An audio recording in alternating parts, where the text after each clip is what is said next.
ایک دفعہ حضور کی زبان نور سے نکلا، ایک دفعہ صرف، کہ ایک اویسے کرنی ہے. یہ صحیح مسلم ہے. ایک دفعہ نکلا، ایک اویس کرنی ہے. کرن کی شاخ ہے مراد، اس شاخ سے تعلق رکھتے ہیں. باپ کا نام عامر ہے، اویس بن عامر کہلاتے ہیں. برس کے نشان تھے. یہ دیکھو، یہ ساری نشانیاں حضور نے بتائیں. کتنی جگہ آپ نے سنا ہے حضور نے دیکھا نہیں انہیں. اور یارو کوئی ضروری تو نہیں نا کہ کوئی ظاہری طور پر ملے تو تب بھی پتہ چلتا ہے. محبوب کو پتہ ہے کون کہاں کہاں بیٹھ کے روتا ہے. لب واہ ہیں، آنکھیں بند ہیں، پھیلی ہیں جھولیاں. کتنی مزے کی بھیک تیرے پاک در کی، کتنی مزے کی بھیک. ماہ مدینہ اپنی تجلی عطا کرے. یہ ڈھلتی چاندنی تو پہر دو پہر کی. او دیکھو نا، روزے دے دوالے نے غلاماں دیاں ٹولیاں، وہ ایک پہ سن دے کروڑاں دیاں بولیاں. اور بڑی امید ہے،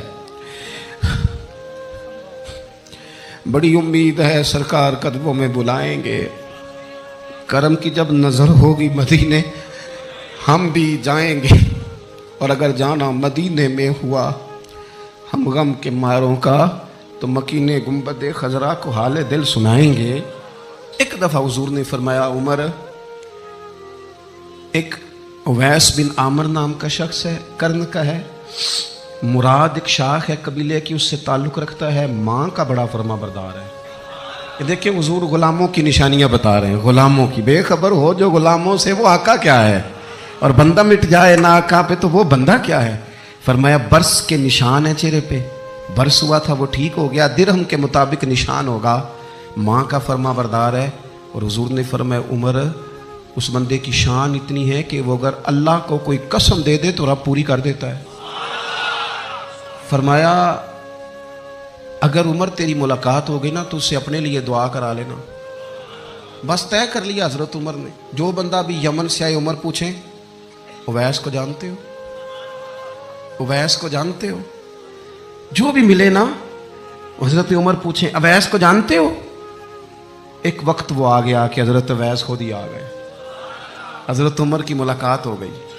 آپ ذرا دیکھنا نشانیاں بتا رہے. کہنے لگے آپ کا نام اویس بن عامر ہے، مراد کی شاخ سے ہیں، یہ چہرے پر نشان ہیں، ماں کے فرما بردار ہیں. کہاں؟ کہنے لگے اٹھاؤ پھر ہاتھ میرے لیے دعا کرو. حضرت اویس بن عامر اویس کرنی رضی اللہ تعالیٰ عنہ کہنے لگے، عمر میں آپ کے لیے دعا کروں؟ فرمایا کرو نا، اس لیے کہ مدینے والے حبیب نے کہا تھا دعا کرانا. حضور نے کرو نا دعا، ہم نے تو طے کر لیا. ایک نقشہ محبوب نے بتایا تھا ایک دفعہ کہ وہاں سے آئے گا. ایک دفعہ وہ نقشہ بتایا تھا کہ وہ کرن کا، یمن کا. ایک دفعہ کہا تھا وہ آئے گا. بس پھر میری عمر مدینے دے ٹبیاں دی تصویر بناؤں دے ہی گزر گئی. ساری زندگی پوچھا اویس تو نہیں نام. پھر وہ مل گئے تو کہا دعا کرو. دعا کرائی. پھر حضرت فاروق اعظم رضی اللہ تعالیٰ عنہ حضرت اویس کرنی سے کہنے لگے آپ کہاں جانے کا ارادہ رکھتے ہیں؟ یہ سارا کچھ صحیح حدیث میں موجود ہے. تو حضرت اویس کرنی کہنے لگے میں کوفے جانے کا ارادہ رکھتا ہوں.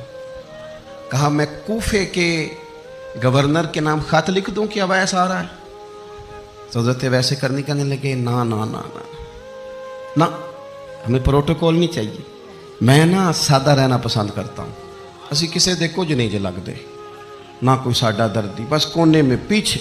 ہم کوئی سٹیج کے شوقین لوگ ہیں، ہم کوئی نعروں کے شوقین لوگ ہیں، ہم کوئی تصویروں کے شوقین. ہم تو پیچھے بیٹھنا بس، کسی کو نظر آئے نہ آئے.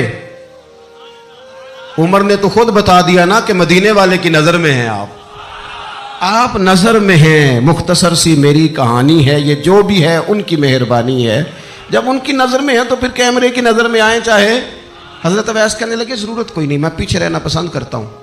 تو حضرت عمر نے کوفے بھیج دیا. ایک بڑا رئیس آیا حضرت عمر سے ملنے کوفے کا. تو جناب عمر فرمانے لگے اویس کرنی کو جانتے ہو؟ کہا حضور جانتا تو ہوں، اویس بن عامر کو جانتا تو ہوں، حضرت اویس بن عامر کو، لیکن وہ تو پیچھے پیچھے رہتے ہیں، گھر بھی ان کا سادہ، حالات بھی زیادہ وسعت والے نہیں. حضرت عمر کہنے لگے تمہیں بندے کی شان کا نہیں پتا. وہ بندہ حج کرنے آیا ہوا تھا مکے، حضرت عمر سے ملے، کوفے کے رئیس تھے. تو حضرت عمر کہنے لگے واپس جانا تو اس سے دعا کرانا. یہ رئیس واپس گئے. حضرت اویس سے ملاقات ہوئی رضی اللہ تعالیٰ عنہ. تو کہنے لگے میرے لیے دعا کریں. وہ کہنے لگے آپ حج کر کے آئے ہیں، آپ دعا کریں. کہ نہیں آپ کریں. کہنے لگے آپ حج کر کے آئے ہیں، آپ کریں. کہنے لگے نہیں آپ کریں. تو حضرت اویس سمجھ گئے, کہنے لگے عمر سے مل کے آئے. آپ کو پتہ ہے صحابہ فرماتے ہیں بچے کھیل رہے ہوتے تھے تو حضور جب گزرتے تھے تو بچوں کو السلام علیکم کہتے تھے. نبی پاک بچوں کو سلام کرتے, حضور فرماتے ہیں السلام علیکم, بچوں کو سلام کرتے اور پہل کرتے سلام لینے میں. آپ بچوں کو سلام کرنا شروع کر دیں, امید ہے بچے بھی سب کو سلام کرنا شروع کر دیں گے. لیکن یہ شکوہ کرنا کہ لو جی میں اتنا بڑا بزرگ آدمی ہوں, میں اتنا بڑا پڑھا لکھا ہوں, میری یہ شخصیت ہے, آپ نے مجھے سلام ہی نہیں کیا, یہ تو مفت کا رٹا ہے. حضور بچوں کو سلام کرتے تاکہ بچوں کو السلام علیکم کی سمجھ آ جائے. یہ بچوں کو سکھائیں, انہیں یاد کرائیں, اور اس کا طریقہ یہ کہ آپ ان کو سلام لینے میں پہل کریں, آپ ان کو سلام کہیں.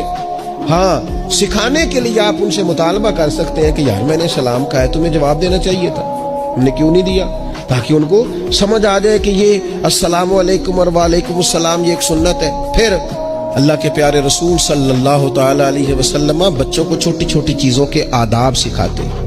حضور تشریف فرما تھے تو ایک بچہ اندر آ گیا, السلام علیکم کہہ کے داخل ہو گیا. تو محبوب کریم نے بڑی محبت سے بڑے خوبصورت لہجے میں فرمایا بیٹا واپس جاؤ, پہلے اجازت لو, پھر سلام لو, جب اجازت مل جائے پھر اندر آنا. اس لہجے میں اتنی خوبصورتی تھی کہ اس بچے کے دل کی گہرائی تک میں سمجھتا ہوں بات اتر گئی ہوگی. وہ واپس گئے, انہوں نے جا کے اجازت مانگی, اجازت ملی اور سلام لے کے وہ دروازے رسول پہ حاضر ہو گئے. فرشتے فوراً عرض گزار ہوئے کہ مالک تیری سب سے طاقتور مخلوق یہ پہاڑ ہے. فرمایا نہیں, لوہا جو ہے نا وہ پہاڑوں سے بھی طاقتور ہے, کیونکہ لوہا پہاڑ کو کاٹ دیتا ہے. یا اللہ پھر لوہا سب سے طاقتور ہے؟ فرمایا نہیں, آگ اس سے بھی طاقتور ہے. کیا آگ سب سے طاقتور ہے؟ تو فرمایا نہیں, پانی بھی ہے. کیا پانی طاقتور ہے؟ فرمایا ہوا بھی ہے, جو پانی کا رخ پھیر دیتی ہے. مسلمانوں خدا را اس سے بڑا ذوق نہیں ملے گا. میں طاقتور ہونے کا طریقہ بتا رہا ہوں. ہمارے ہاں لوگ سمجھتے ہیں کہ میں بولتا زیادہ ہوں اس لیے میں طاقتور ہوں, میرے پاس اسلحہ زیادہ اس لیے میں یہ دیکھو حضور نے بتایا طاقتور کون ہوتا ہے. یا رسول اللہ پتھر پہاڑ طاقتور ہے؟ تو فرمایا نہیں, ان پر تو لوہا ہے, لوہا طاقتور ہے. نہیں, اس پر تو آگ ہے, آگ طاقتور ہے. نہیں, اس پر تو پانی ہے, پانی طاقتور, اس پر تو ہوا ہے. تو حضور پھر مہربانی کریں بتائیں طاقتور کون ہے. تو یہ دیکھو نا, یہ یاد رکھو نا, یہ کائنات کے سب سے بڑے حکمت والے محبوب کی بات یاد رکھو نا. حضور فرمانے لگے سب سے زیادہ طاقتور وہ مومن ہے جو سیدھے ہاتھ سے صدقہ دیتا ہے اور دوسرے کو پتہ بھی نہیں لگنے دیتا. اس ہاتھ سے صدقہ دیا اور اس ہاتھ کو پتہ, جس میں یہ اخلاقی طاقت آ جائے نا کہ اللہ کے راستے میں دیکھ کر پھر اسے چھپانا آ جائے, وہ بڑا طاقتور آدمی ہے. نبی پاک صلی اللہ تعالی علیہ وسلم نے فرمایا کہ اللہ تعالیٰ نے ہر جان کو پیدا فرمایا, ہر جان کو اللہ تعالیٰ نے پیدا کیا. تو 3 چیزیں رب کریم نے لکھ دی اس کے لیے. کیا لکھا؟ اس کا رزق کتنا ہے یہ بھی رب نے لکھ دیا, عمر کتنی ہے, زندگی کتنی ہے یہ بھی رب نے لکھ دیا, اور جو اس پر مشکلات آئیں گی وہ بھی اللہ نے لکھ دیا.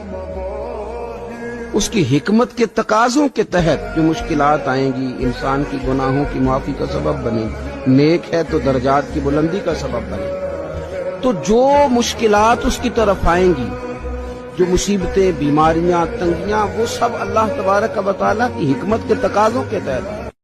نبی پاک صلی اللہ تعالی علیہ وسلم نے فرمایا تم بات کرتے کرتے کوئی ایسا جملہ بول دیتے ہو کہ رب اتنا ناراض ہوتا ہے تمہیں پتہ بھی نہیں ہوتا, تمہارے لیے جہنم کا فیصلہ کر دیتا ہے. اس لیے پہلے تولو پھر بولو. خود اپنے لفظوں کی تو تم پہرے داری کرو نا کہ میں کیا کہہ رہا ہوں. کوئی ایسا جملہ, کوئی ایسی بات نہ تمہاری زبان سے. حضور یہ بھی فرماتے ہیں کہ اس کا دوسرا پہلو بھی ہے. بعض اوقات تم بات کرتے ایسا جملہ کہتے ہو وہ اتنا راضی ہوتا ہے کہ تمہارے لیے جنت کا فیصلہ فرما دیتا ہے. مسلمان کو اب یہ حکم ہے, اس ساری گفتگو کا نتیجہ یہ ہے کہ وہ اپنے جذبات پر, خیالات پر, نگاہوں پر, زبان پر, کانوں پر